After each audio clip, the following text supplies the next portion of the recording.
सदर हामिद करजाई हर सुबह बख्तरबंद गाड़ियों और बॉडीगार्ड्स की हिफाजत में दफ्तर जाते हैं।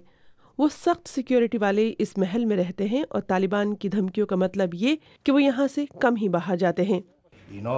उनके सिक्योरिटी एहलकारों ने 1 दहाई से ज्यादा अरसे तक नेटो अफवाज के साथ काम किया है, लेकिन चूंकि अब बैरूनी अफवाज अफगानिस्तान से वापस जा रही हैं, ऐसे में ये तशवीश आम है कि अलकायदा से मुंसलिक ग्रुप अफगानिस्तान में फिर सरगर्म हो सकते हैं। पूरी दुनिया में और खुद अफगानी ये पूछ रहे हैं कि क्या अफगानिस्तान में इराक जैसी सूरत हाल पैदा हो सकती है। आप इतने पुरअतमाद कैसे हैं? मुझे अफगानियों पर भरोसा है। हमें बैरूनी मदद की ज़रूरत है क्योंकि हमारे पास इतने वसाइल नहीं हैं, लेकिन मुल्क को चलाना और उसकी हिफाजत करना अफगानियों की जिम्मेदारी है।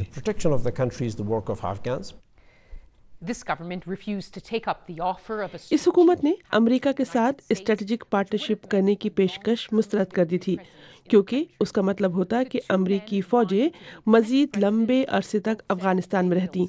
लेकिन दोनों सदारती उम्मीदवार ये कह चुके हैं कि वो इस मुआहदे पर दस्तखत करेंगे।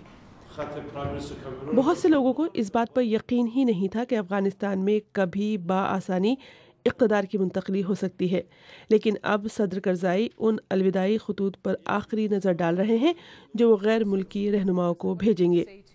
सदर करज़ाई बरतानिया समेत दीगर ममालिक की आला क़यादत को शुक्रिया कहने के लिए ये खतूत तो भेज रहे हैं, लेकिन शिद्दत पसंदी के खिलाफ जंग से मुताल्लिक़ उनकी शिकायत बदस्तूर बरकरार है। दहशतगर्दी के खिलाफ जंग अफगान घरों और देहातों में नहीं, बल्कि ये अफगानिस्तान की सरहदों से बाहर शिद्दत पसंदों की पनाहगाहों में लड़ी जानी चाहिए थी।